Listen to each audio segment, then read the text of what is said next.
Brought to you by the Rugby Outlet Mall, equipping you for freedom and connection through rugby. Find out more at rugbyoutletmall.com. I think the minute I stepped on a practice field for rugby, the calling happened. An 8-year plan to be on the team, and I was in it within 2 years. Don't wait until you are a pro to be a pro, right? Like, I like doing something, stopping and learning from it. Like, it just looked like it was a heavy hit. To give up, it's not up.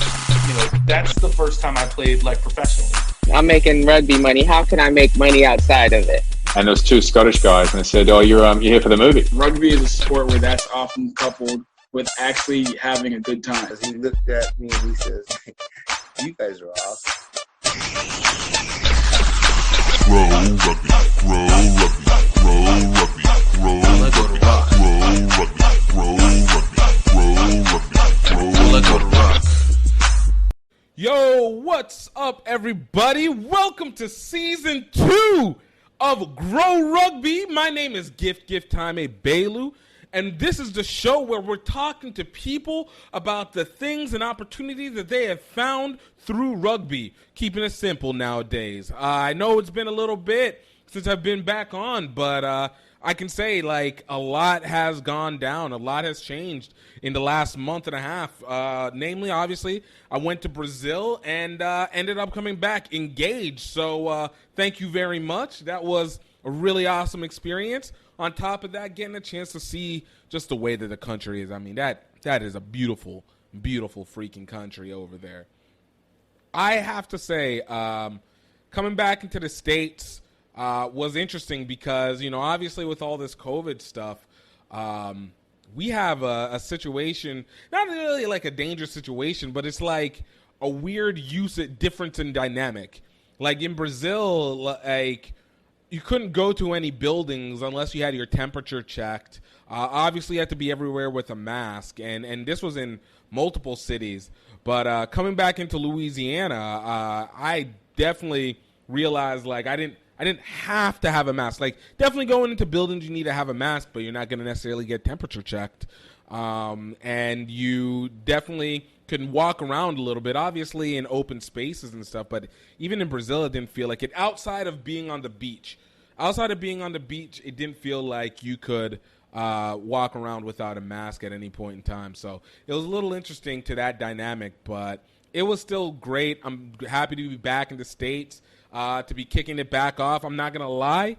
It's a little bit like working a muscle back to get back onto the podcast. You know, you get out of the rhythm. We went, you know, basically 15 weeks straight over COVID and recognized that it was just like, then you take a month and a half, almost 2 months off, and you're like, oh, wow, the time really does get away from you, and you got to get back into it. But I'm happy to be back, happy to bring new people on, and just continue to open up the realm of what it means to be rugby and what it can actually do for you as a personal level, even economic level, and just social level, and just so many components that go along with it. And we've had great guests so far. But, you know, I realized that I haven't actually talked very much about myself. I think the last episode that I did was shortly after George Floyd. And obviously now as we're coming closer to the election, you know, this has gone a whole different way. This whole summer has been very interesting, to say the least. But I realized that despite the fact I don't think that there's many people who know my story and know as much about me as could. So I actually wanted to take the time at the beginning of the first episode of this season to just kind of give you a lay of the land of myself. I probably should have done that at the beginning of season 1, this last one, but it was just, you know, sometimes you're just trying to jump in and you just really want to just get things moving. And then after that, you have so many great guests following in, it's kind of hard to say, like, all right, let me just talk about me for a second. But obviously I have the opportunity now, and I really kind of want to get you to understand what it is that I'm doing, as well as what's happening coming forward, and what we're looking forward to, or at least what I'm hoping to be looking forward to as the as this next year comes, and obviously as we conclude this one. But of course, as always, sponsor hasn't changed. Rugby Outlet Mall.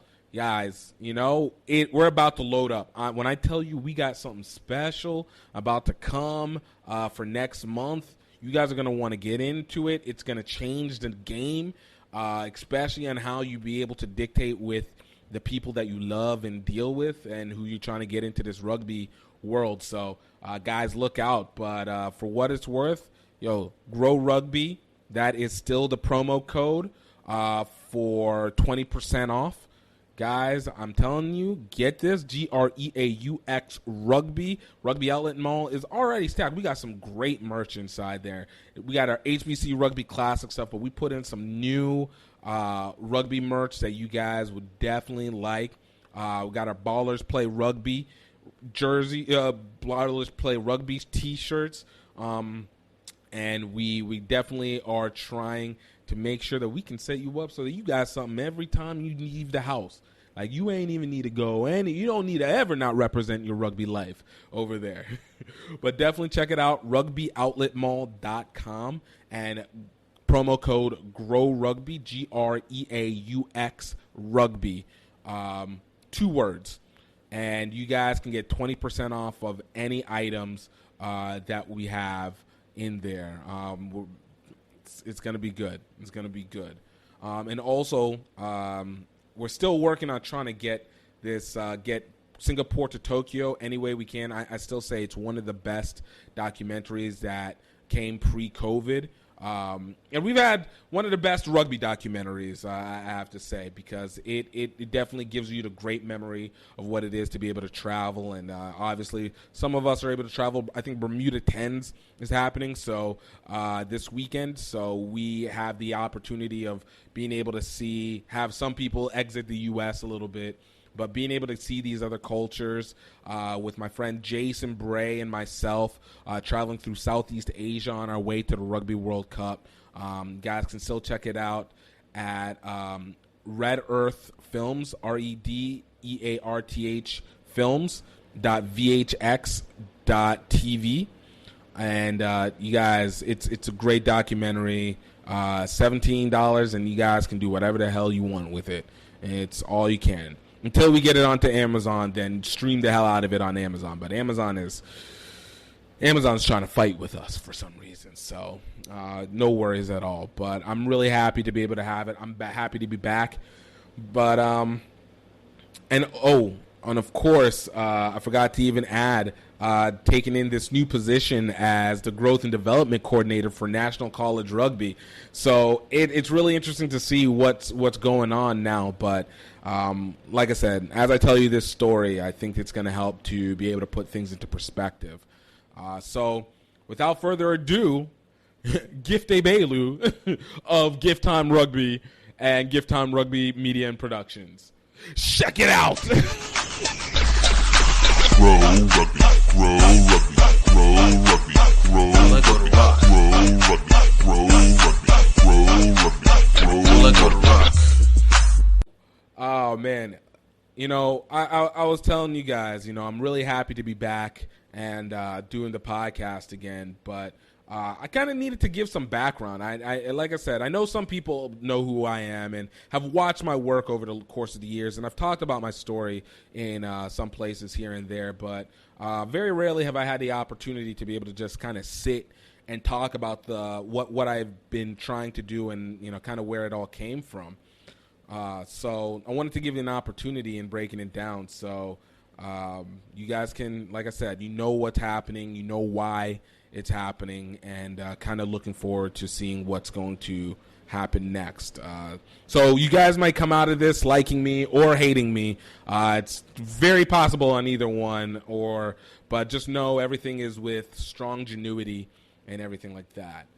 So kind of from the beginning, I was born in State College, Pennsylvania, to an engineering professor, and my dad, and at the time working for a physical plant, but she was an MBA when in my mother. Both of my family is originally from Nigeria. I think I've been very open with that. I'm very happy to promote Nigeria all the way across the board. But, it kind of kicked off from there. From there, I lived in Pennsylvania until I was 9, ultimately leading me to Iowa, where I was there until 2000, so until I turned 14, before moving to Louisiana. Then from Louisiana, I went to college over at University of South Florida in Tampa, Florida. Great 4 years, and this is actually where I got first introduced to rugby, physically. First introduced to rugby physically, and actually, I always say it's always funny getting it started because you could have heard this story, but whenever I first learned about rugby was because of me getting into football. And the ironic part was basically until I moved to Iowa, moved to Louisiana, I wasn't really a big football guy. I wasn't really a big sports guy. My family is Seventh-day Adventist, so we never really had an opportunity to do a lot of sports on when I was younger because most of them were played on Saturday.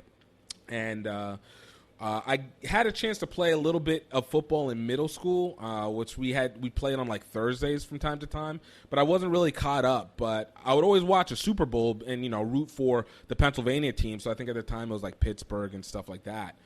But it wasn't until I got to Louisiana that I really dove in because I started playing football in high school. And I actually had to wait an extra year because in Louisiana, if you don't live within the area of where your school was, you had to, basically wait a year wait for a year of eligibility to be able to kick in. So when I finally started playing football, and I actually had coaches that were like, you need to really learn this game significantly. And the only things that I had was like varsity blues, and then obviously these every once in a while Super Bowls. I had to sit down and actually take a look, and I actually looked through the NFL.com website, and that's when I first heard about rugby because obviously rugby is a football derived from rugby. But when I went to USF, University of South Florida, I had a dorm mate named Kevin Morgan who was recruiting for the USF rugby team. And he was the first time that I saw it. And prior to that, other than what I'd taken from NFL.com, kind of just assumed rugby was one of those sports that basically was just, an archaic sport that existed before football had it. And obviously there was soccer, but I didn't know about the connection through soccer. So you're just like, oh, this is that archaic sport. I didn't know that people still play the archaic sports, but, people do fencing, but we don't go sword fighting anymore. So, I guess it made sense. Even within the guise of like medieval costumery, because I knew like Renaissance Festival stuff. So I basically thought that rugby worked just similarly like the Renaissance Festival. It occurs, but nobody actually takes it seriously. It's not this massive sport. And so it actually was.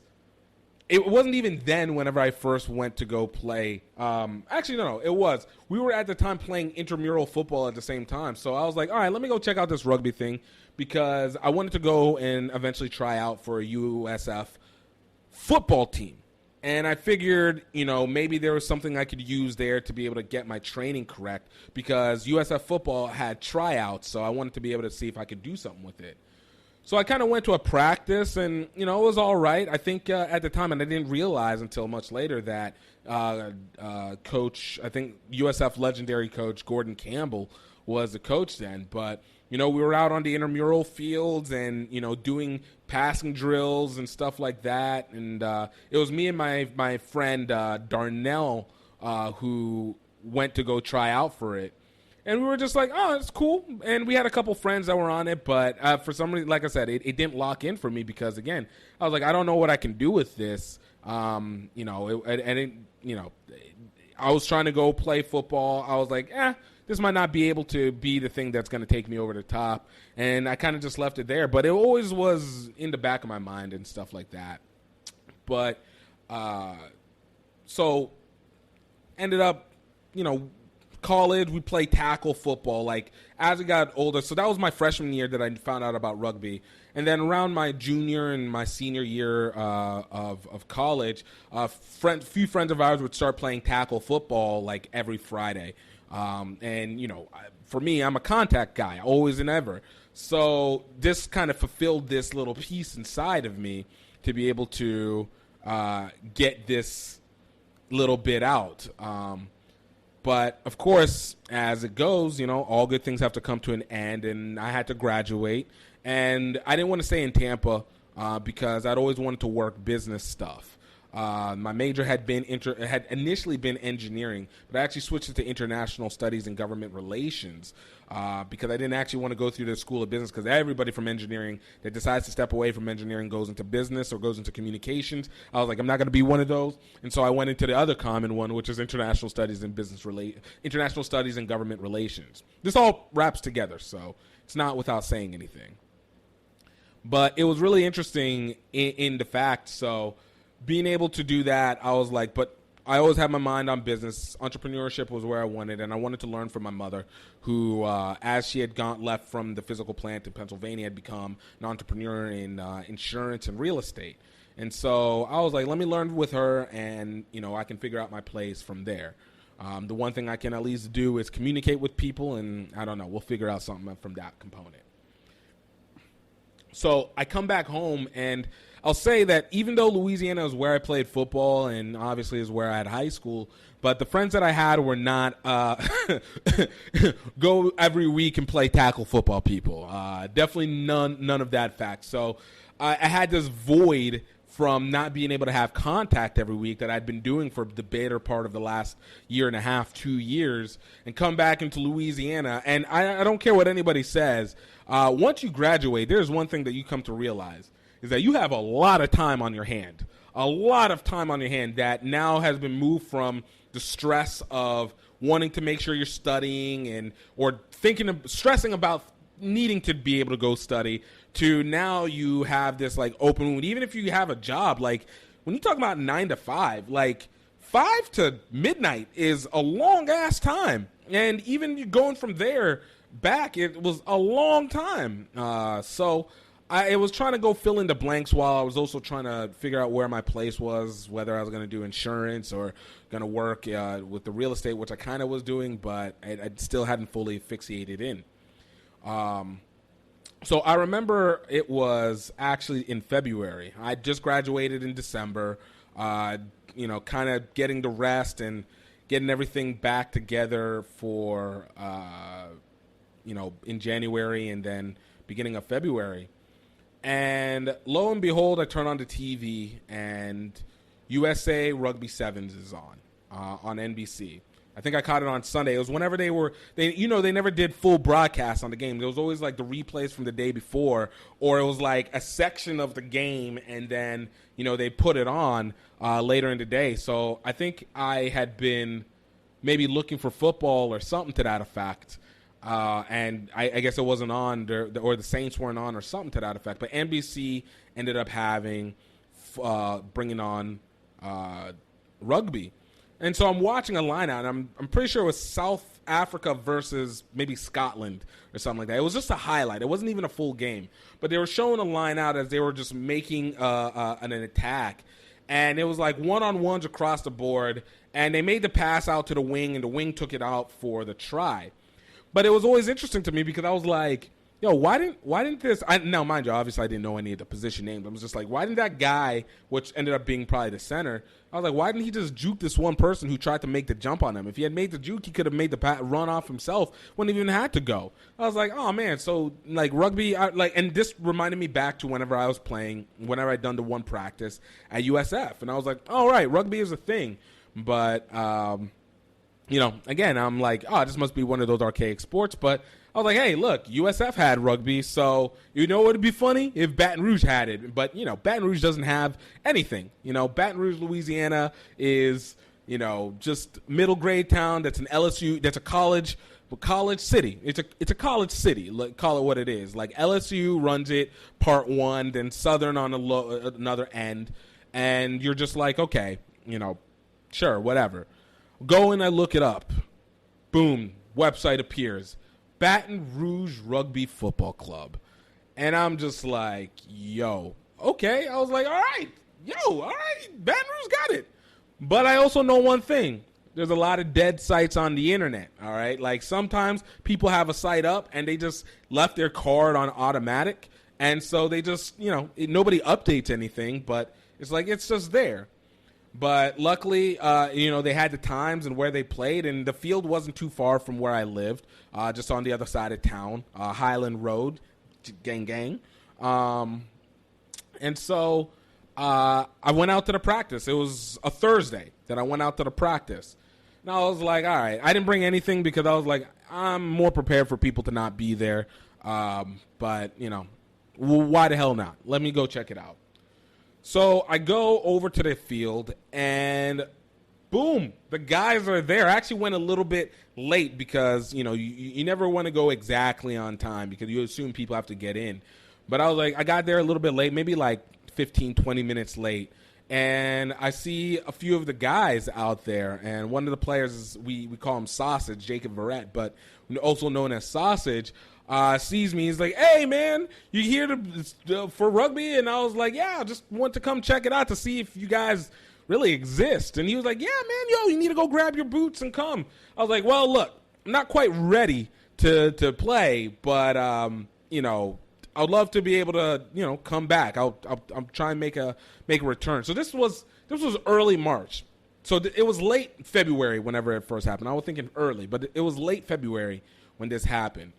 And I was like, yeah, I got to make it back, but I will return back and I'll play. He was like, are you sure? He's like, yo, just come out. We'll be out here. And I was like, all right, let's go. And I remember this distinctly because that weekend I went to my friend's wedding, and then the week after that Tuesday after was the first practice that I went to. So we go out to I go out to Highland Road Park, and I bring my cleats because, I have them because of football. And I was like, all right, let's see what they do. And I'm just seeing like a lot of older white guys, and I'm just like, this is a little bit of older team. I was 22 at the time. So I was like, all right, this is an older team. But it's whatever, cool. Let's see what we can do here. And so we start doing drills. My coach Jim Brew, we start doing drills, and we're doing just little lap drills. I'm keeping up, and I'm like, we're going back and forth, no problem. And we're going back and forth, no problem. I'm keeping up. They're running, I'm running. They're running, I'm running. They're running, I'm slowing down. They're running, I continue slowing. I'm like, how are they still going? Like these guys are like 35, 40. Now, mind you, I'm 34 now, and I'm realizing how crazy it is. But look, we're young, social media was just starting to escalate. Like, this is coming out of the era of Facebook was just for college students that ended in 2007. We're just limiting the back end of MySpace, coming to the end of that. Twitter is in its renaissance, and Instagram hadn't even existed yet. This is 2009. So I'm just like, yo, like, this is wild. Like, this is wild. These guys are still going. And I told myself, I was like, look, I don't know about this game, but I refuse to be the youngest guy here and not being able to keep up. And so it was just like, look, we're gonna get ours.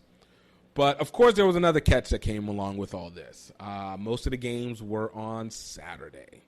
And as I tell you, this is my family's Seventh-day Adventist, and I was moved back in with my parents when I got back from college. This is also after the recession.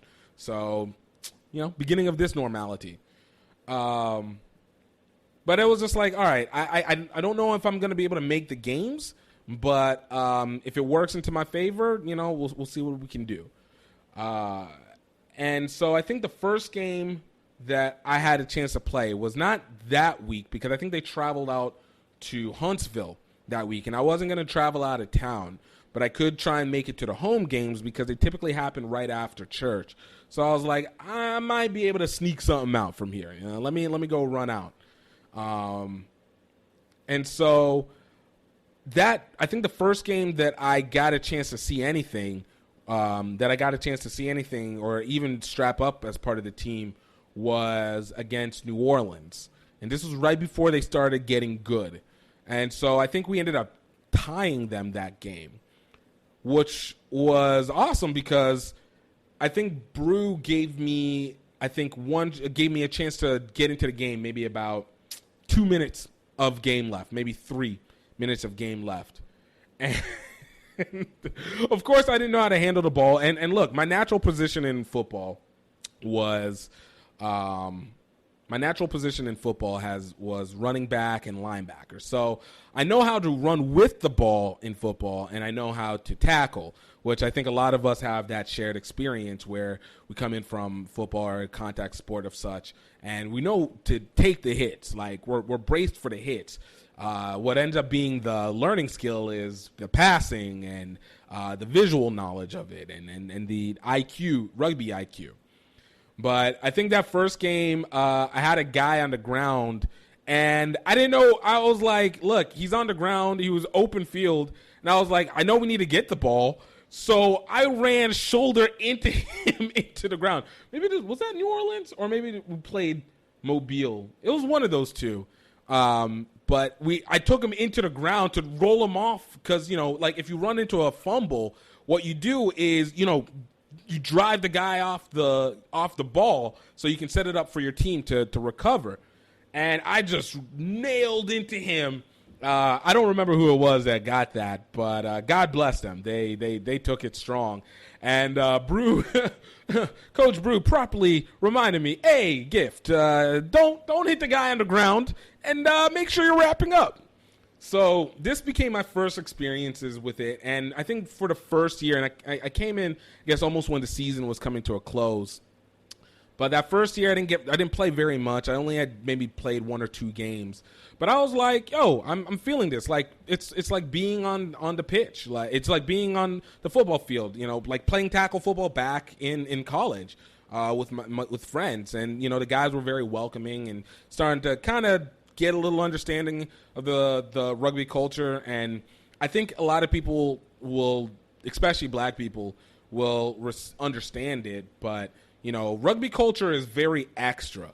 And there's always this concept of what I think on Flagrant 2, Andrew Schultz called it white boy fun.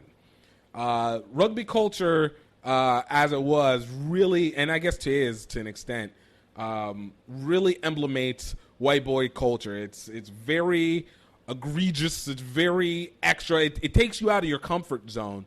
But once you understand the concept, it's like, all right, cool. I feel it. I'm not going to fully go all the way in, but it is. But even with the drinking culture, the levels of butt nakedness that I've seen through rugby of guys is a lot. And, you kind of get a little bit of a culture shock from it, but, you can get it in stride. I was able to catch it in stride. I know some people don't always catch it in stride, but I always like to keep an open mind, and obviously you play to the culture that you're in. This is something that I learned from moving around to different places, and obviously being from Nigeria. Recognize the culture that you're in, and subsequently be able to find a way to manifest your position in it, and subsequently, but not allow it to overtake you. So you're not going to please everybody, but you're not going to seem like you are trying to stand out too much, or you're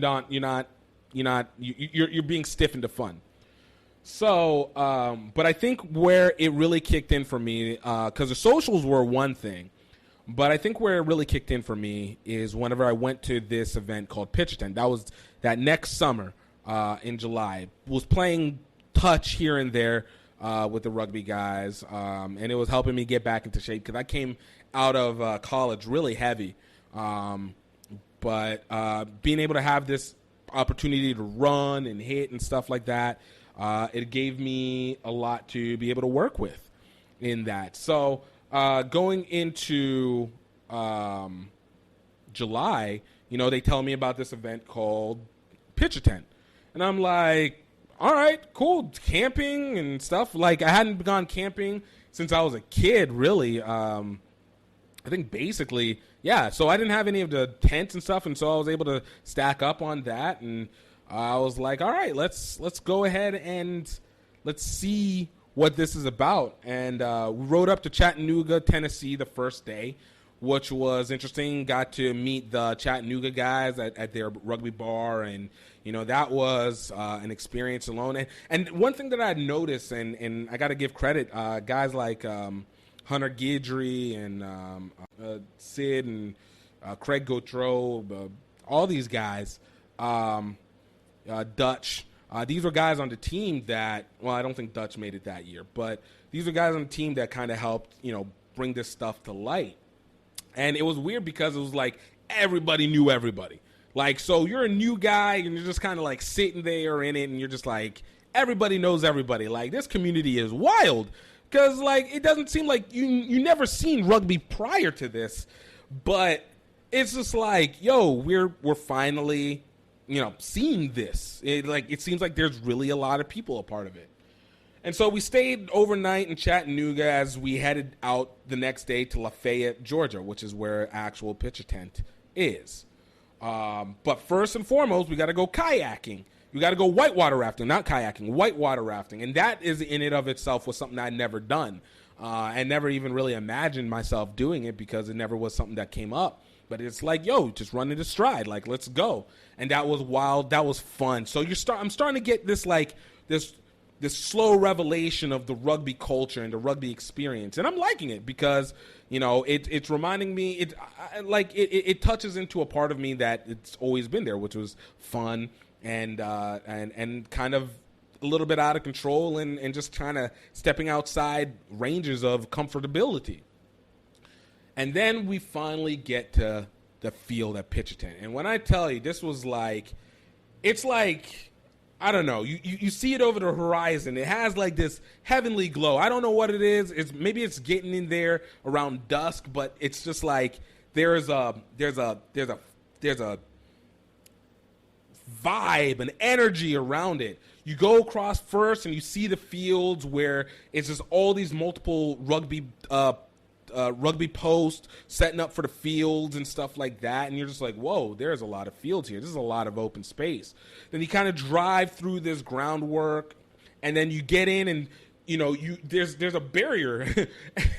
It's a tree barrier, and you go and you enter, and it just like glows, and you open up, and boom, you see hills with tents and cars, and you're just like, yo, this feels like you just entered into Narnia. Like, it's a whole different world altogether here, and you're just going through, and honestly, it was like I said, it was entering into a new world, but it was a world where you were supposed to be. Like, I was like, I'm supposed to be here. And honestly, I had no idea what to expect from it. And I don't think if you had told me about it, I would have been able to fully appreciate what was meant to be. Because you get in and you go and you find your tent set, your area, and it's not like there's reserved areas. You're just finding an area with the rest of the team and just like, boom, there we go. Like, let's get to setting up this camp. And you're like, okay, cool. And then they're like, all right, let's go to the beer truck. You're like, oh, beer truck, this is going to be a keg or two because, from the socials. Nah. We talking about a beer truck, all right? We're talking about 23 kegs of constantly running beer, 5 taps going across the board, just pumping as much as you want. And you're just like, holy shit. Like, this is something else. Like, this is a lot. And you're just like, yo, I don't have to think about it. And then obviously you get to meet the people, and this is when rugby culture first really made its impact for me. And it was like this weird meld of being in college. It was wild, it was hedonistic, but it was kind of family, not family friendly, but family oriented in the sense that, like, yo, you made friends, you got to know people, you just got to talk with people. And it was like, oh, this is what rugby culture is supposed to be all about here. This is what they always say is rugby culture. And I was sold at that moment. Pitcher Tent 2009, absolutely sold on everything that it was supposed to be. And I was like, I'm in this sport. Like, I might be out of college, but I'm in college, but I don't have classes anymore. I've basically gotten everything that I wanted, but I don't have classes anymore, which you can't beat. And even with work, we were actually about to start doing some college readiness stuff. So for me, it was always like, you're working for yourself or working in accordance with my mother. But it's we're just here. So I wasn't having it. It just kind of ran through it from that time on.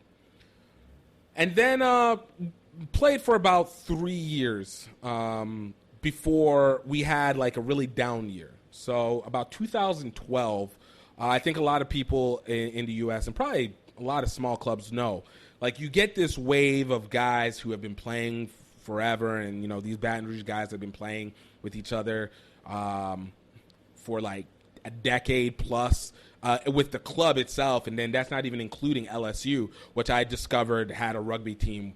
My high school was on LSU campus, and I swear to God, we never even visualized or even conceptualized that it existed. So this was another part of the shocks. But as anything goes, life kicks in. Guys get older, guys have to move, guys get families, and we started to have numbers dwindle.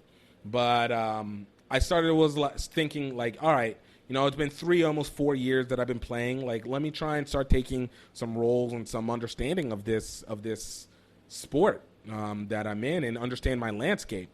And one thing I can always say is that, I'm very good for analysis just because, fantasy football, especially early on, you get it started. But really the real kicker was the early days of discussions on like MySpace and having strong sports battles. So I wanted to have an idea of who we would always face outside of, and who's in our area outside of just the people that we played on a regular basis. Because we'd basically play like Jackson, Mississippi, Little Rock, for a tidbit there, New Orleans, Mobile, Alabama,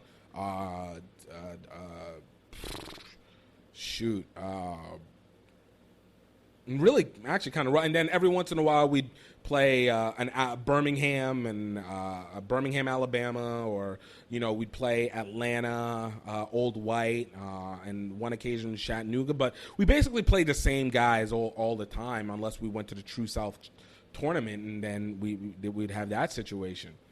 So I wanted to learn more about what was going on around and be able to connect and do stuff. And I was starting to the early stages of, again, business. You try and market a little bit and stuff like that. And in doing that, I started kind of thinking, I was like, I don't really understand how a lot more people don't know this game. And I think, again, we've probably all had that whenever we first started playing, especially here in the U.S. There's a lot of people that have been in this game. You start seeing it. I think even our Baton Rouge's district attorney was a rugby guy, and his whole family was a rugby guy. And it's like, wait, what? So this thing runs deep, and again, through that LSU connection. So I was like, all right, let me learn more. And I started learning more, and I was like, all right, there's a real clear problem that we have here in rugby, because our communication sucks. Because not only am I finding out that more people play than I thought, but there's a shit ton of teams out here. And not just shit ton of teams, like from all levels. Like we had the high school teams that I'd known about because in New Orleans, the New Orleans high school guys would transfer to LSU and then transfer to New Orleans. And so it was like we were starting to see them starting to get their rise. Obviously, then the college ones started expanding. And in Louisiana, we had LSU, we had ULL, University of Louisiana now. We had University of New Orleans, Loyola. We had just several teams, Louisiana Tech involved in that. So it was like Louisiana has a bunch of teams on top of like the club ones. Shreveport, New Orleans, Baton Rouge were the biggest ones, and then we start to see little off breaks here and there. But it was like nobody knew, and this is like, okay, there has to be something to like bring it all together. And at least here in Louisiana, we can have something like we need to have like a Louisiana championship or something, get the best of it and see who's the best of the best in the state, because we weren't playing Shreveport because they played in the Texas Rugby Union. And we played New Orleans, and obviously New Orleans had the run on us most times, every time. But but it was like, yo, we'd have that, and with that event, we could be able to, do something and build it, and we can create rankings and stuff. So early 2013, I was like, let me go ahead and start these Louisiana rankings. And so every week I was like, and came off of the analysis from what we did with fantasy football, which helped me learn from an individual standpoint. And then from all the years of argument, we're talking about 2004 to, 2003 to, the present to, 2012, 2013, just arguing sports, and it was pretty hardcore back then. Obviously, it's increased significantly now, but now it's much more of a what do they call it? A tank where it just the same information kind of bounces back and forth. But before it was like, yo, these guys who had been in it, I had friends that had worked for the NFL. They were statisticians and stuff like that we would argue online all the time. Obviously, crazy people, but it was always there. So I wanted to do something similar with that to rugby so that there was something to be able to build off of. So this is where the advent of GiftTime Rugby first came in. And I think initially I called it GiftTime Sports. And it was just like, yo, let's rank it. Let's rank the best rugby team, the best college teams, the best high school teams, the best club teams. And then what I was going to even do next was start doing predictions for each of the games because, we had the schedules and it was like, all right, let's go. And as I kind of started doing it, I kind of felt myself repeating the same thing over and over again. And I realized I needed to learn a little bit more about the teams that they played because you can't get a really good prediction unless you know how every team plays against themselves.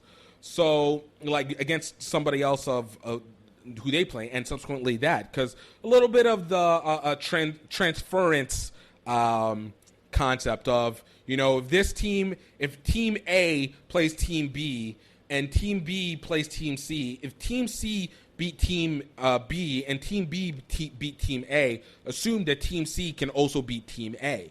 And so I wanted to make sure that we had it accurate. So I started learning more and more about the teams and started counting off how many D2 club teams we had, what was going on a little bit in D1 club. And then in the college ranks, that was a whole different range because in the South alone, at the time, we're talking about almost 450 teams, men and women, across the board. So it was just like, man, let me do what I can. Let me learn what I can. And then I started trying to expand it. And so I was trying to play at the same time and trying to do GiftTime Rugby at the same time. When I eventually changed it over to the GiftTime Rugby, I opened up GiftTime Productions as an LLC because I was like, this is a business that can be here. Like, I don't know what will actually end up being, but there's something here because we clearly have an audience. And 2009 was whenever they announced that they wanted to bring rugby to the Olympics. So there was an added incentive now to say, hey, look, we got 3 years to be able to kind of figure out what this next move is. So I started making the rankings, and they were doing well within the Louisiana people. People started talking smack, and of course, which is great because that's what you want. Like, you want the community effort, but look, if you can't talk shit about your younger sibling, like, what's the point of having that younger sibling? Like, yo, you talk smack to your cousin, but nobody else can talk about them, but you can talk amongst each other. So, we started having those, and the predictions started running a little bit and started building up some of the acclaim. But of course, for me, I'm a very ambitious person. Again, this comes back from, I have this PhD father, I have this entrepreneurial MBA mother. We're Nigerians, we move a lot, so there's always like, what can you do more? There has to be something more. So I wanted to scale a little bit. So I started adding in a little bit more of the college teams into it and trying to understand it more and putting in the rankings for there and started covering. And I was like, look, we're going to get it in the South because one thing else I had learned was at the time, it was Rugby Magazine. Looking up at Rugby Magazine, they always talked about the Northeast, they talked about the Midwest, they talked about the West, but they always left the South out. And I was like, yo, why are you leaving out the South? Like, yo, we still here. Like, just because we're not going and we had just started going to championships through New Orleans and Tampa. So I was like, why aren't you talking about us? I was like, you know what? F it. We're going to take care of the South. The South will take care of itself. You know, go. The South will rise again. But, you know, it was like, let me go take care of this. And I started thinking to myself, okay, so we're getting more of the teams, but it was hard to keep up because information doesn't pass well. Teams weren't updating their social medias very much. Was it hard to get contact information? And, it takes a lot of time to be able to put rankings and put things together and really make a ruling. But I was like, I want to be able to, like, work the best we can in the South. So I started thinking to myself, all right, I can do the blogs, and I kind of feel like I'm repeating myself. But I feel like we're missing a part. Like, a lot of people want to see the scores, but you know what people want to see more is the actual games. So around late 2013, I was like, let me see if I can go ahead and start filming some of these games. It's going to be on delay, but at least we're going to see it in action. And there was a mantra that I had was I never want to see a game lost in memory. Because, we'll have some great games. Obviously, people talk about their rugby stories over and over again, but it's not always going to be accurate. It's not the same as being able to say, hey, I know this is what we can look at. And nowadays, it's become now very common to be able to film games. But in 2013, 2014, nobody was filming games, especially at the club rugby level. Nobody was filming games. And so I was just like, all right, let me find a way to be able to do that. But of course, I still wanted to play. So I was just like, all right, let me hopefully find some people. But I never could really find people. Had a couple of people try and help. But, free labor doesn't last labor forever. So people would start getting tired of wanting to film and stuff like that. And it was just a real task. But, when we'd get the games, we'd be able to look at tape. People were able to see themselves on film a lot more. And it was really fun. And, on the game days that we didn't have games, I was like, all right, let me see if I can, like, kind of move this to some of the other colleges. I started working with Lafayette and filming their games. We did our sevens tournament, Redfish Sevens. And I was able to get some help filming that a little bit. And it was good. I was like, all right, we got something here. And then I thought to myself, man, we got these games, but, I don't have anybody commentating on them. So I started working on the commentating. I was like, okay, I can at least be able to proceed on doing that. If I can get somebody to film the games, I'll commentate over them. And this is where I learned the early stages of then live stream commentating. So basically there was a website called Spreaker that allowed you to do live broadcast, live audio broadcast, not visual, live audio broadcast. So I was like, okay, I can do commentating and we can at least bring it back to the old radio days. And one of the earliest places, actually the first place that I think I did a game was over at Spring Hill College in Mobile. It was Spring Hill versus Troy. No, correction. That's not true. The first game that I did it on was Lafayette versus Louisiana Tech. And I was like, I had a friend work with me, and he filmed while I did the live stream commentating. And then what I would do afterwards was once the game was done, I would go back and edit it over and start to, put the games together. And all the while doing that, I was also trying to create a show to be able to cover Louisiana sports and cover rugby in the South. So we'd be able to have at least some kind of a talk show, and there was an opinion piece. And which was also why I needed that video, because there wasn't video. All we're talking about is scores. You don't want to be on camera forever, but, this is part of the process. And it was just like, okay, let's do that. Got some great coverage. I bought a ladder, was up there. Commentating live, boom, recording it on the computer, have the desk, and we're just like trying to get everything that we can. And then I would go and I would try and make the original Greaux Rugby, which was the video show, and it was just news and spreading that. And that was different. I've looked back at it, and, man, I feel so stiff. But, man, those were hard to make. Like, I'd be up all night making it and stuff like that and editing it. And it was wild. It was wild. And then I was like, okay, let me see how far I can go with this. I went to the first distance game was the Spring Hill versus Troy game. This was D2. I just wanted to get another aspect because they played in the Deep South Conference in D2. And I was like, if I get them, it makes a connection with Louisiana Tech. It makes a connection with University of New Orleans, and I can put context to things. And that was a good one because it was also one of the first times I got interviews. And so I kind of did that for about a season or two. I went up to Arkansas, and I'd never been up to Fayetteville, Arkansas, where the Razorbacks are. Went and got Kansas State versus the Arkansas Razorbacks, and I'd have my man of the match that we'd set up, and player of the match, and we'd set that up, and we'd do it. We did a game. I did a game at Tallahassee, Florida, FSU, because I started wanting to get the women's side. And we got the girls' game. It was FSU versus Florida International, FIU, which was a very dominant game. But it was good, and I started trying to set up a schedule. I was just trying to drive around and go do it because, if I can't play very much, but we can get the games, and there's something interesting. And I was in the same time I was working on my master's, so I was trying to levy all these things simultaneously. But it was really interesting. It was getting me to go to places that I hadn't been, even though it was within the South. There was no time I'd ever thought I was going to go to Tallahassee, Florida, to FSU area.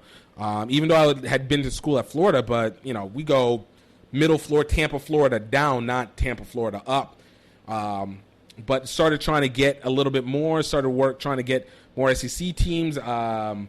Even went to the SEC championship that was in South Carolina and got the video and the film there. And then in doing that, it set me up for my first international game. And that first international game was in South Carolina. It was USA Rugby versus... Who was it? It wasn't Ireland. No, I think it was. It might have been Ireland. USA Rugby versus Ireland. Because the first international game I ever went to was one that I got tickets for. And that was USA Rugby versus Scotland in Houston. And I'd gotten some stuff and videos there, and that was one of the long broadcasts. I met a lot of people in that instance. And then, but that first international game was real because... I was new. I had just been doing rugby for maybe just about a year, doing rugby media for maybe a year. And I got to give a shout out to Laura Gill for giving me a chance to get USA Rugby media passes and accepting this random person who had very limited very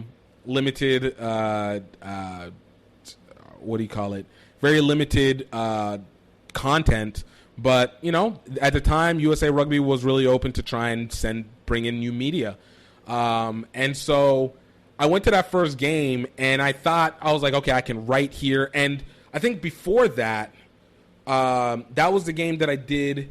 I did an all-star game. It was USA. No, it was the Deep South All-Stars versus the Southern Rugby Conference All-Stars. And doing that game was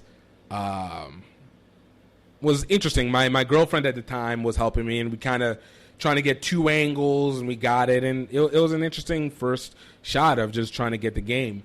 And then when I went inside for the actual international game, I had no idea what the hell I was doing. I thought I could write, but I didn't know enough about international rugby to be able to write well. But I tried to put something. And then the other thing was, everybody was there. I think maybe Pat Clifton had been there. No, it wasn't Pat. It was This Is America. Curtis Curtis Reed was out there, and I think Alex Goff was there too. And I've just seen these guys and a couple other people. I'm like, yo, you guys are really like putting in typing work. And I was like, I'm just trying to, how do I live type this and, know what I was doing. So I was like, okay, this was an experience, and got to meet the USA Rugby media team, which was great. I think Alex Solomon was there, and that was when Chad Wise was there, and it was a great great group of people. And then after that, like, I came back and I was like, okay, I'm gonna do some more international games, because I'm gonna try and get these a little bit more, because it can maybe help build up my profile while trying to promote Southern rugby, and these are all in the South. So the next one that I ended up doing was Atlanta Sevens. And it wasn't Atlanta Sevens. I'm sorry. It was USA versus Georgia, I think. USA versus, I got to look at the badges, but it was in Atlanta. And at the same time, the South Independent Rugby Conference women were playing their championship game there. So I was like, this was me doing the live commentating. And I was like, all right, let me try and do live commentating over here.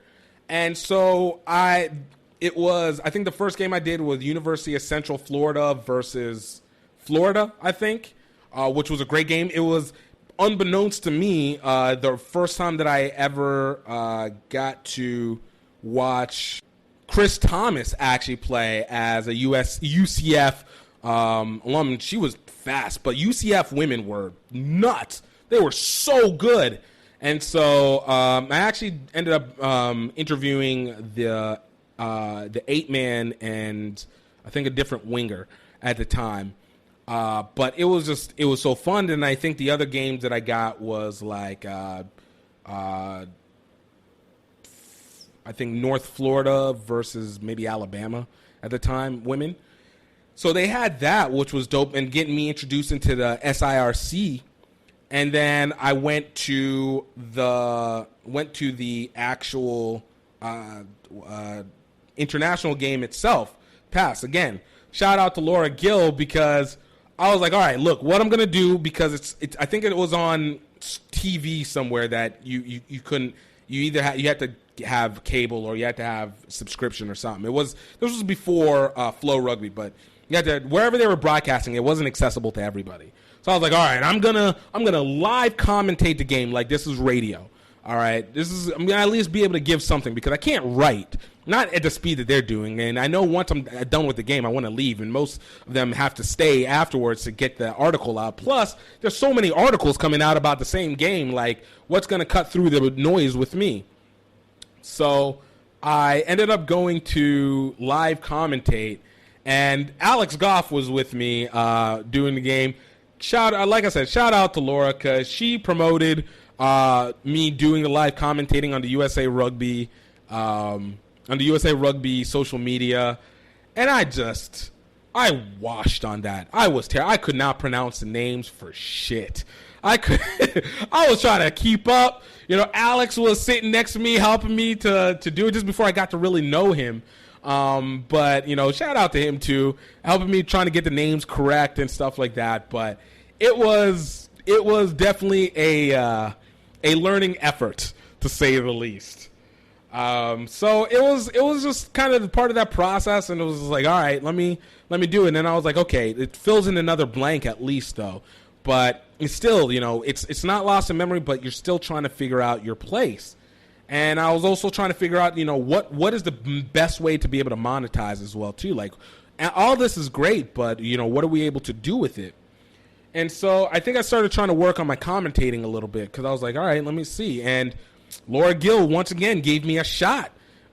She allowed me to come for it was a college game. It was at Life University. I think maybe wasn't SIRC. Maybe it was SIRC championships again sometime, but it was when I've got to meet Dallin Stanford and a lot of these guys at Life, and commentated my first game, I think, under USA Rugby. And I was just like, yeah, cool. I was like, yo, this dude. And I remember Laura asked me, "Is like, oh, is this all you wanted to do?" I was like, yeah. It's like, you can't get paid for it. I was like, wait, there was payment that was involved? I was like, I didn't come here to get paid. I came here just to be able to commentate. Thank you. I was like, yo, big ups. And so I think that's when she allowed me to come and do a different commentating. So I'm telling you, we're layering this. So it was like, all right, look, we're blogging first. Cool. Now let's film the games. Cool. Let me commentate a little bit. Cool. And then it led to that next level of trying to commentate on a USA Rugby channel, which was in 2014 when I did the D2 championships. D2 playoffs. D2 championships. Division II championships. Did that with Katie Wurst in South Carolina. And this was one time I was like, man, I'm going to South Carolina a lot. But it was dope. Another experience, because not only was there the pressure of being on camera for the first time, because all the times I've been commentating, I never was on camera, but you have to kind of get used to figuring out how to work not only with your commentator, but also you having these people in your ear, plus trying to make sure you're looking at the camera. And this is all just like, yo, we just trying. Like I know how to commentate to an extent, and it was an interesting experience. Just being able to do it, watching. I think what it was, Whitewater, Wisconsin, just dominate through and everything like that. And I had so many flubs. I think I wrote down the wrong roster in one point, so I was like Katie was my color commentator. I was a play-by-play. I was calling the wrong names, but I had them written down, but it was on the wrong sides. And I think we went through a whole half before it was there. I'm pretty sure the people listening were not too happy, but it was interesting. It was interesting trying to do it, and you take it from it. But it let me know of what I wanted to be able to do a lot more. And so from there, I was like, okay, the next thing that we need to really do is try to broadcast the games, because filming games is dope, but we get it the day after. Commentating games is nice, but people can't see it. So I was like, all right, what do we need to do to be able to live stream these things? And, seeing the price. Live streaming was kind of early taking off then for rugby. It was very early, and the only reason I even thought about it was because I saw what they had done for that game, that tournament that was happening at Life University. So I was like, okay, whatever it is, I think I should be able to handle this. And I went to try and go buy some stuff, and I was like, let me go to, I went back down to Life University again to do the the USA Rugby South Panthers versus Guyana. All right. And no. We actually had one step previous to that. That was the first one. Versus Guyana. And I was like, okay, I looked it up online. All right, I'm going to get the cameras, going to order all this stuff. And, man, didn't work because I ordered all the wrong things. Like, I got the cameras, but I didn't have the connecting piece. I had the computer, but I didn't have the broadcaster. Like, it was all wrong. But thankfully, I had three guys, and it was an associate of mine from Mobile, who'd been working with the South Panthers, a guy that they had worked with that had played for University of Southern Mississippi, I think. And we filmed this, Guyana versus USA South game. And I learned a lot from that as well, too, which it was a great game. I mean, to be able to fail on your first broadcast and disappoint a whole bunch of people to thinking they were going to be able to watch a game live, that was definitely a game to watch live. And then I had to learn how to piece the multiple cameras together, which was fun. But that was a great game, which you can still see up on GiftTime Rugby Network. But it was like I thought I failed. I used up way more money. I borrowed money from my family and completely didn't have a means of getting it back. And I did this all for free. So it was just like, all right, I don't know. Maybe if broadcasting it was a little bit too ambitious for me. But then my associate from Mobile, he was like, "Hey, look, we're doing another USA Rugby game, USA Rugby South game." He's like, "Yo, why don't you try and do it again?" And so I looked it up carefully, and I found we found a piece through, at the time, was Livestream. I think Livestream now is owned by Twitch or Amazon or something to that effect now, but. They had a little piece, or it was through Black Magic or something like that. They had a little piece that we were able to use, and we did a single cam broadcast of the USA South game. I think USA South versus Cayman Islands, and it was just enough. The only catch-22 was I forgot to charge my camera battery the day before, so it was partially film. Like, we got almost all the game except for like the last little bit, and it was just audio from that point on. Maybe the last 5 minutes of the game. Last 5 minutes of the game. The camera died, and it was a Canon shot camera. So it wasn't one that we could plug in and be able to film simultaneously. Like, it had to be plugged into its own stuff. And another lesson learned, always make sure you're charged. So this was around 2000, this was early 2014. And I was just like, whew, okay, we got this, and all right, maybe there's something here that we can work with. Did it again for Truth South Championships in 2014. And by this point, I had actually stepped away from playing rugby regularly.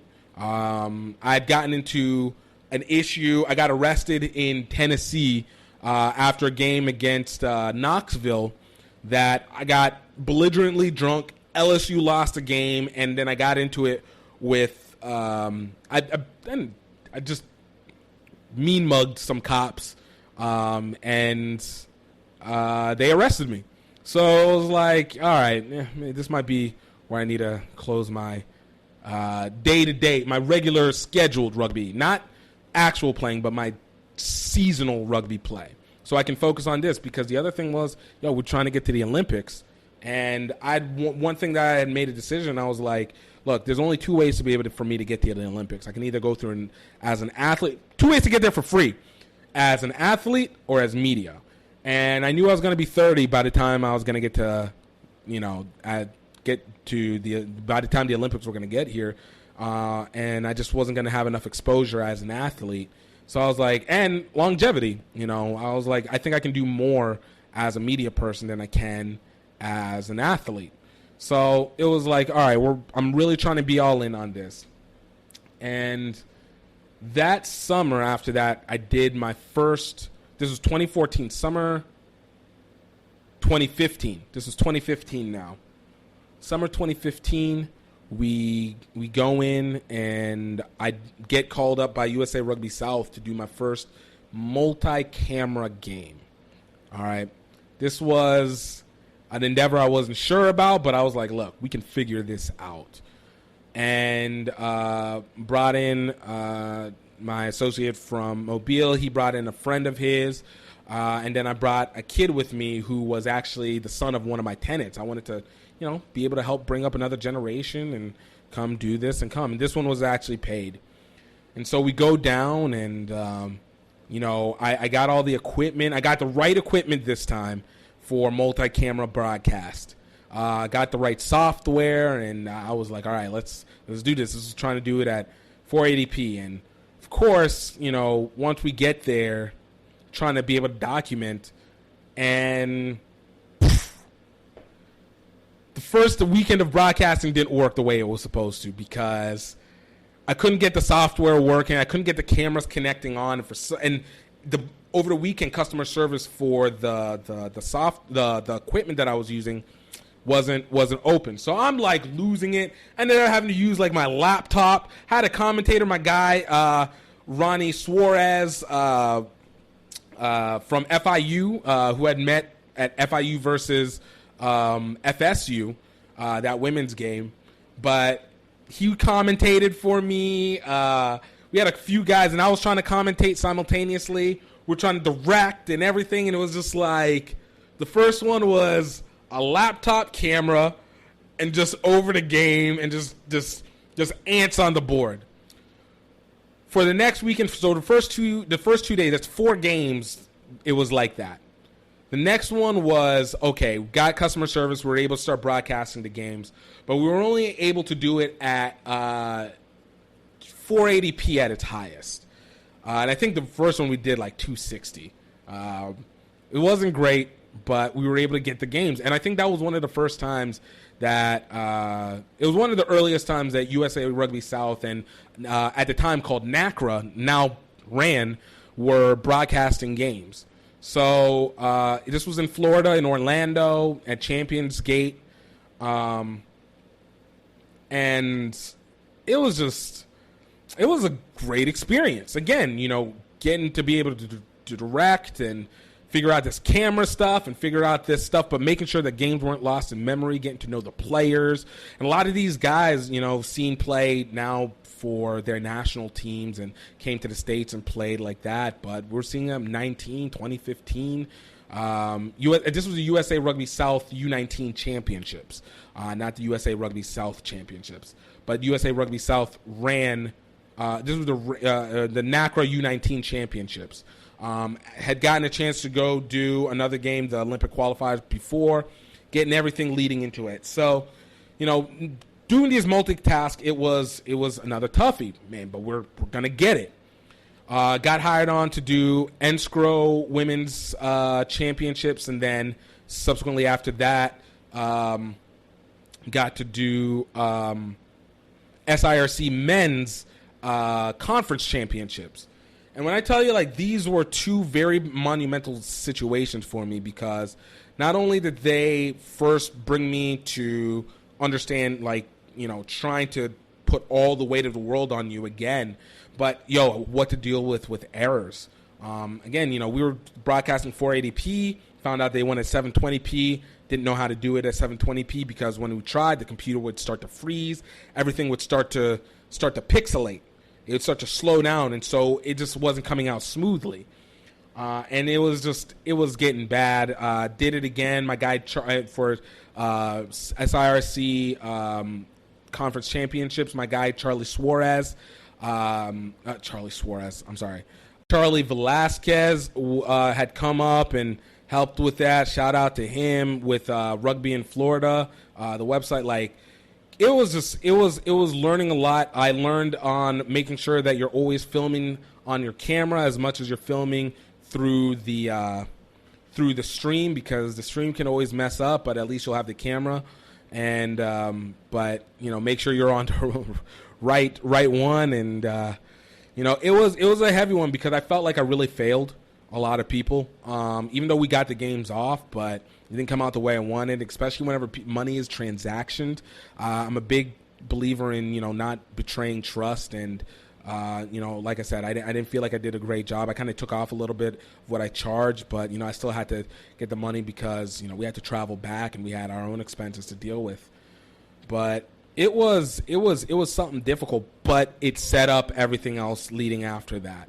And then from there, it was just, okay, let's see if we can get a season of this and just keep pushing it and pushing it. And the constant idea was, look, we are going to normalize being able to see rugby. Normalize it bit by bit by bit. And I started going out of my way. We're going to go get to these games, paying out of pocket, trying to bring on people. I wanted to try and bring on more younger commentators to do it. And, 2015, 2016, 2017 was really pushing it, put a lot of things at risk. Definitely and I have to say, for anybody who tries to do their own thing, understand, there is a chance that you're going to lose people along the way, intentionally and unintentionally.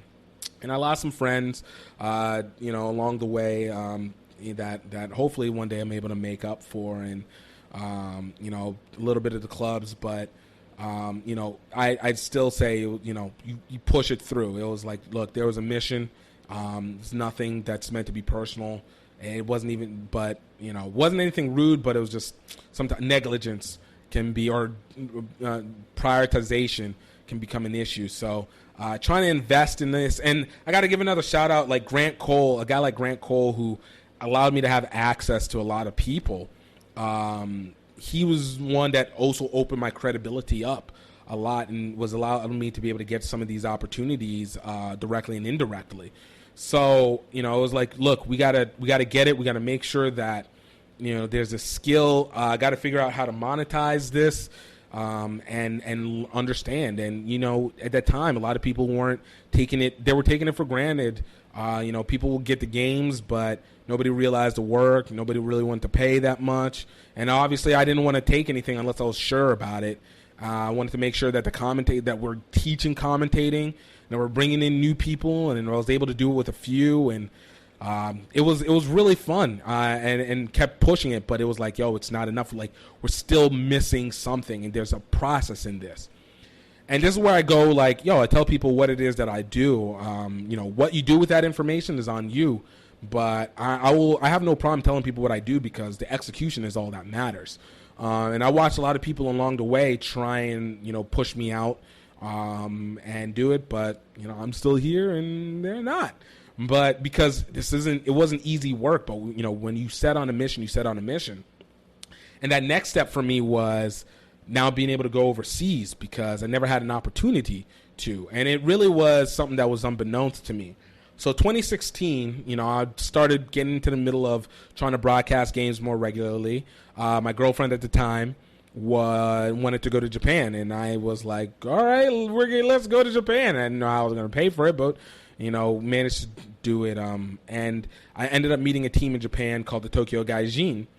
And again, I'd only wanted to go just to be, I've only met up with them to just kind of document rugby in Japan. Again, this was right after the Olympics, when I had learned that you needed to do 2 years in advance. After the Rio Olympics, when you had to do 2 years in advance to sign up to go apply for media passes for the Olympics, or else you just can't do it. So I missed that opportunity, but I don't think I would have been ready then. But being able to go and meet with the Tokyo Gaijin. And I was like, the Rugby World Cup is going to be in the Olympics for 2019. It's going to be in Japan for 2019, and the Olympics is going to be there for 2020. So let me see how Japanese rugby works. And I love these guys to death because they gave me an opportunity to get back into playing regularly in some way, shape, or form, at least once a year. And they brought me on. I followed them. And they were like, yeah, pay and you can come play with us. And I was like, all right, let's go do it. Let's get this play on. And it was great because it set me up with another set of brotherhood, but also accessed me to Asia.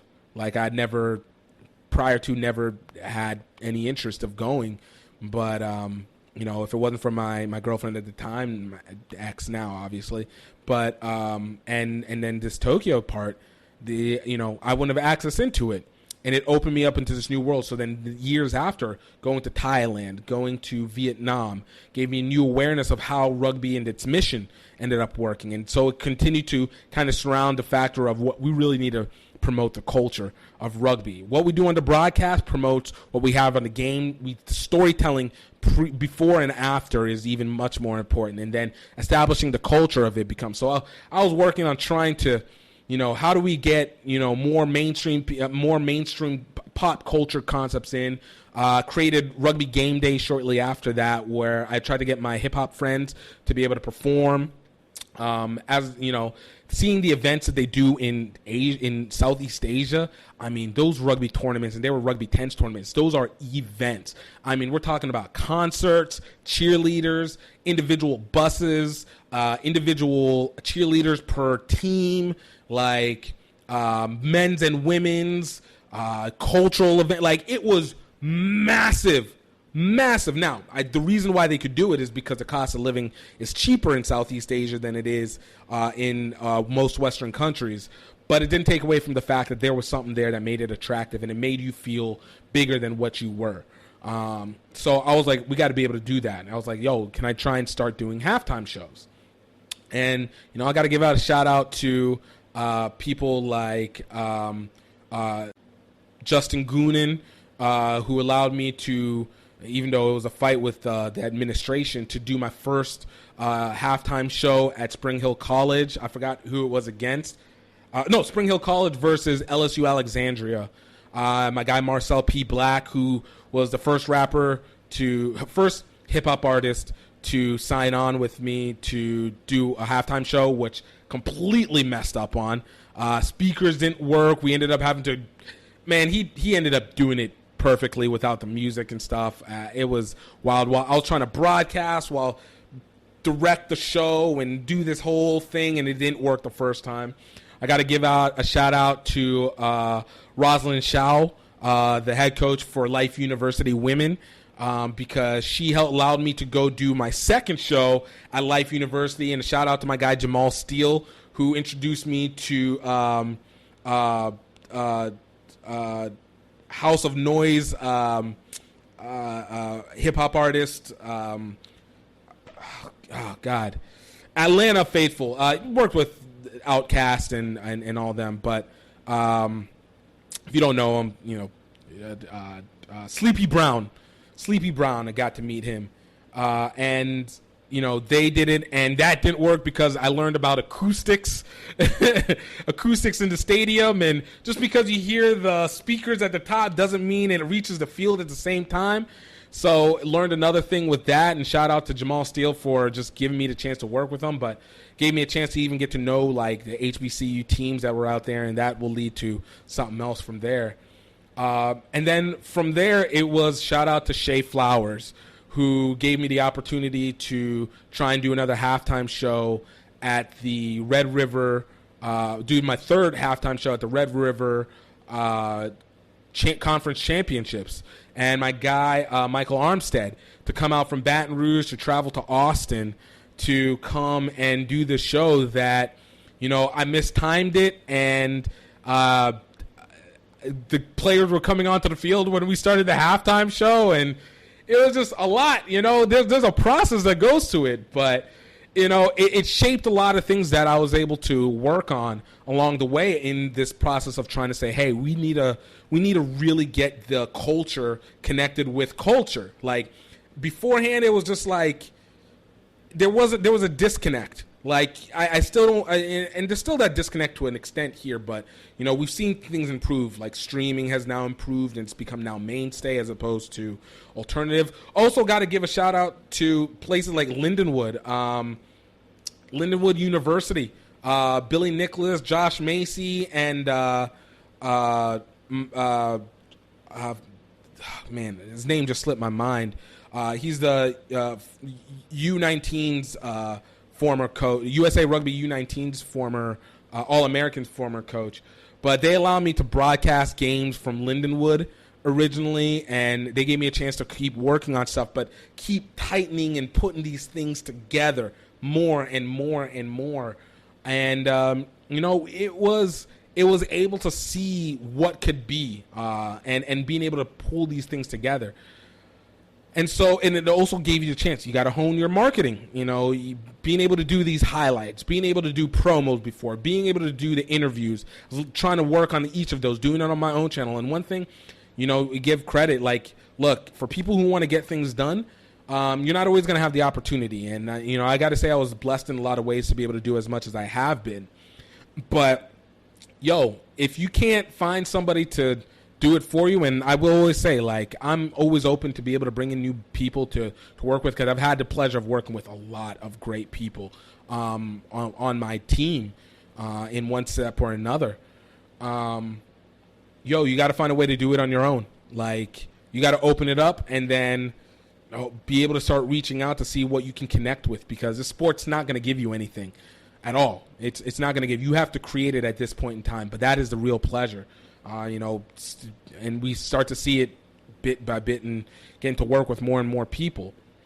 And, but yeah, having a chance to do all these halftime shows and stuff, I was like, okay, there's one thing I've been wanting to do. And it was whenever I learned about the HBCUs. And this one was, I'd first met, Morehouse back in 2014. When I first discovered them, when I went to Atlanta for that game that I went to go announce, that I can't remember, that I met Dallin and all them. The second one was when I got introduced to Prairie View A&M and found out that they had a program, and then FAMU had one kind of bringing back. And it had the pleasure of meeting both sides, being able to be the middle for both ends.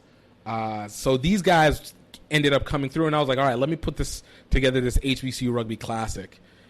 And, man, this was the first event. I always thought to myself, look, you have to try and make money, you have to do three things. One, you have to be able to have a channel you have to be able to write, because people need to be able to read stuff.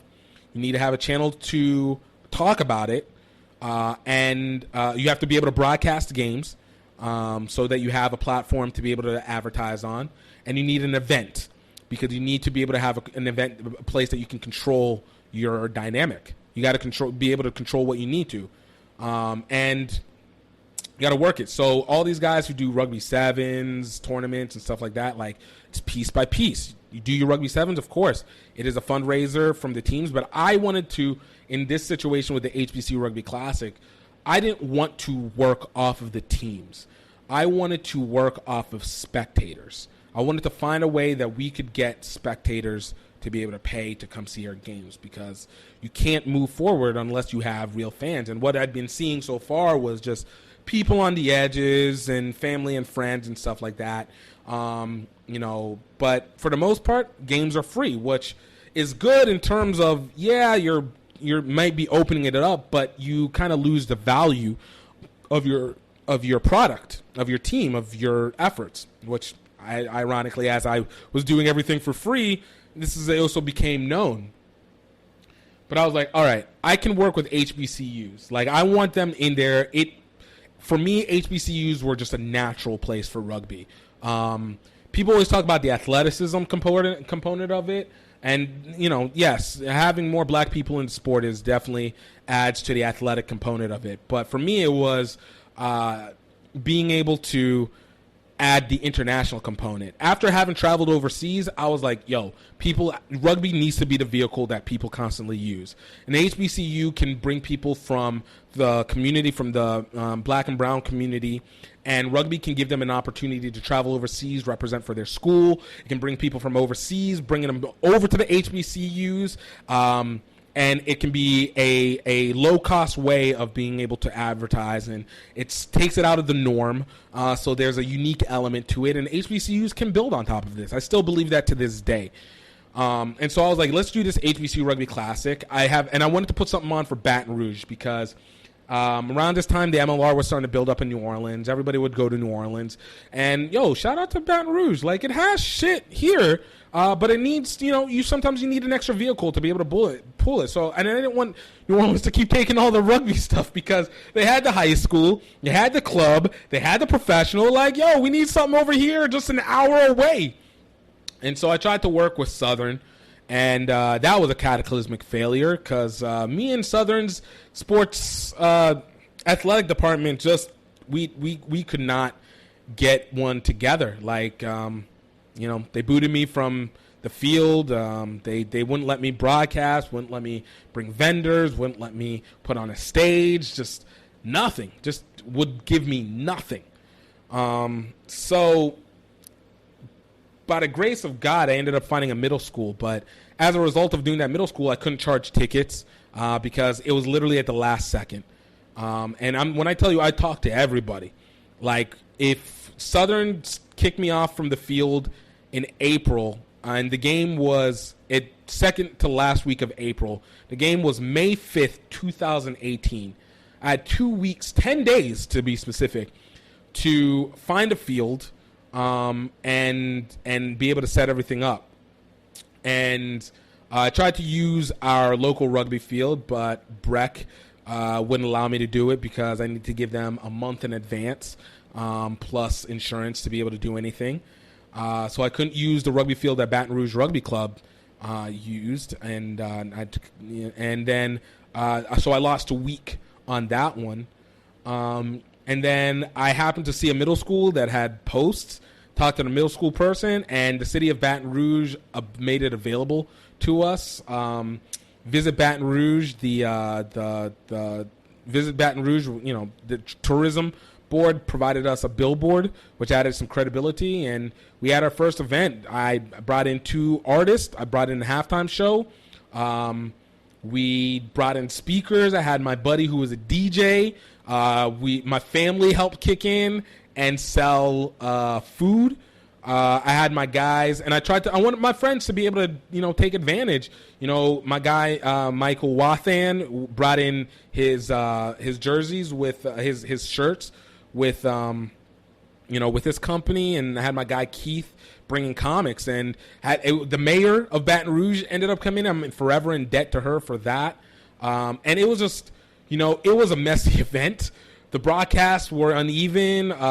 The generator went out on us at one point, but it was I couldn't ask for more. Morehouse and Prairie View A&M played an excellent game. Prairie View A&M ended up dominating that game, but we all came together, and it was the first time they had ever played each other, and it set up a rivalry, and it just set up everything leading forward from there.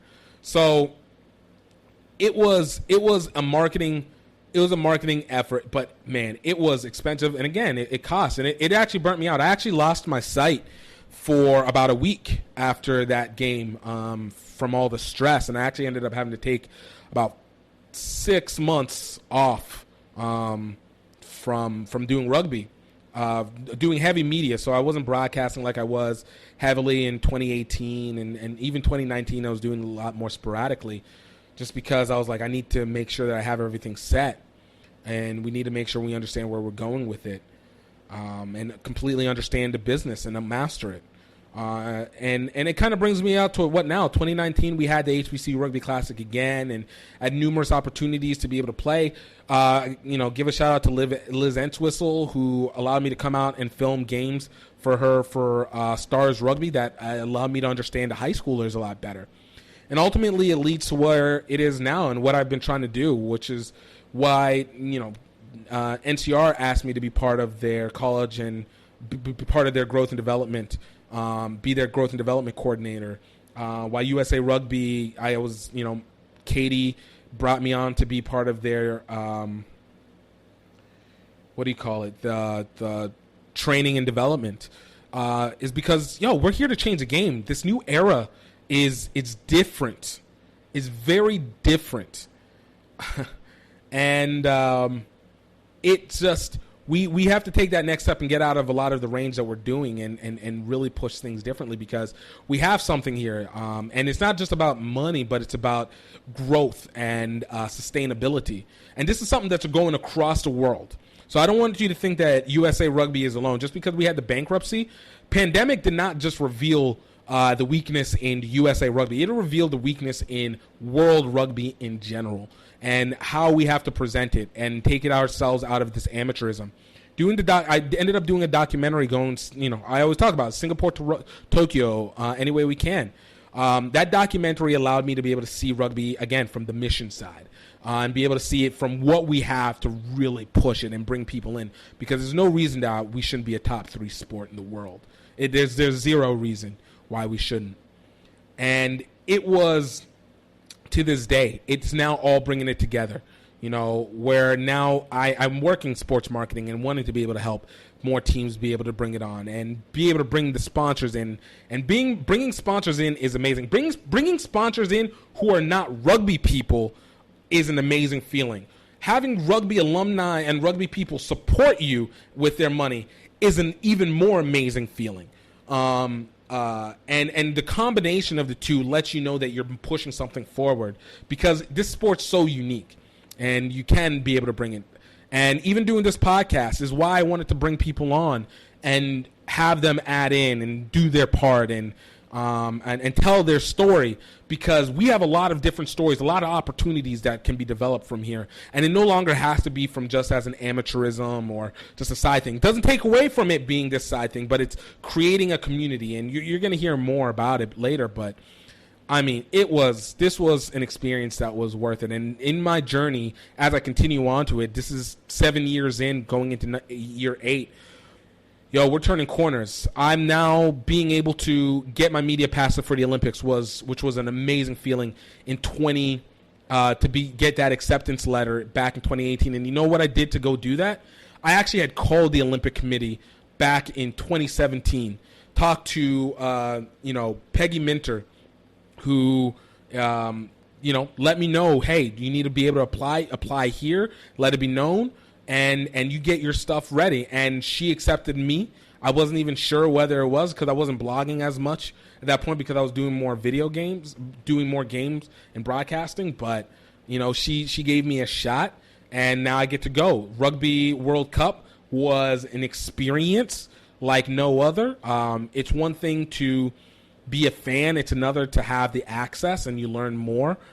These players, hey, one thing that always has changed the game was being able to have the access into Rugby 7. So guys, like I said, Nick Sarro and Alex and Alex Solomon, Laura Gill, giving me the opportunity to be able to go to Rugby 7s when it was in Atlanta and just be able to talk to the women who getting to talk to Portia Woodman before she got to be Portia Woodman, talking to actually even like the first people I got to talk to, talking to people like Phaedra, talk to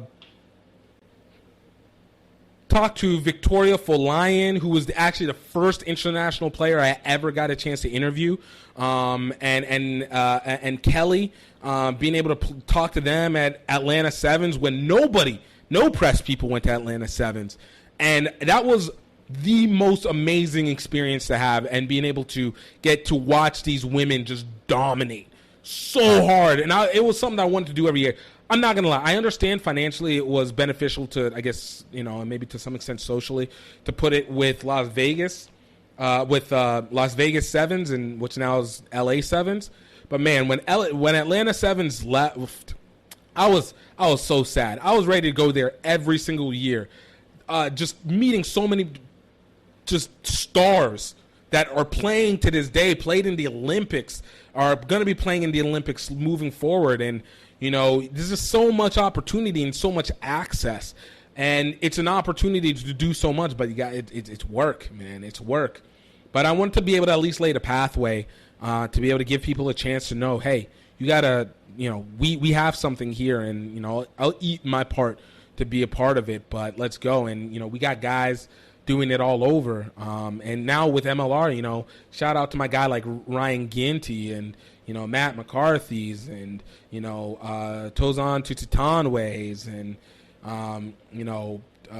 Lisa Rose. Like there's so many people who are now out here doing this stuff and just coming through and changing the game. And we have this opportunity. I always tell people it's my Google. But that's why I come to this, and this is why I do what I do, is constantly pushing it, changing it from it being an amateur and tradition game to a industry and community game, even more so. And it impacted that we connect as a country with our style, and that connects with the rest of the world, and we get to show ourselves off and just be able to announce and that we're here, that we mean something, that this sport is really worth the time that is being put in, because it is. But yeah, that's my story, guys. I'm so happy you guys took the time to listen to it, and I hope you guys are able to take something from it. You guys, obviously, guys, check season 1, but season 2, we got new set of great guests. Consistently trying to give you guys information and I drop jewels and make sure that you know what is happening and what's going on around here. And I just want to say I appreciate you guys all. Thank you all for the support that you've given so much. You guys can still check us out over youtube.com/GiftTime network. Please like and subscribe to the podcast. Tell your friends about it. Please leave a review on Apple Podcasts. You guys can find us on Spotify, Apple, Google Podcasts, Stitcher, and basically any platform that you listen to podcasts on. And of course, check us out on. You can like us on Instagram at Greaux Rugby Podcast. Like us on, like GiftTime Rugby, and again, don't forget to check out Rugby Outlet Mall.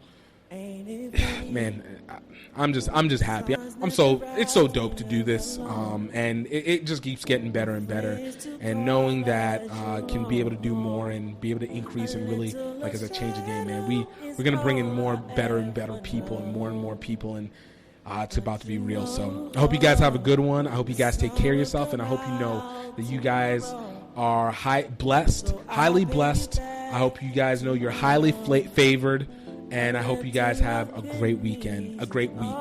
Guys, take care of yourself. Cheers.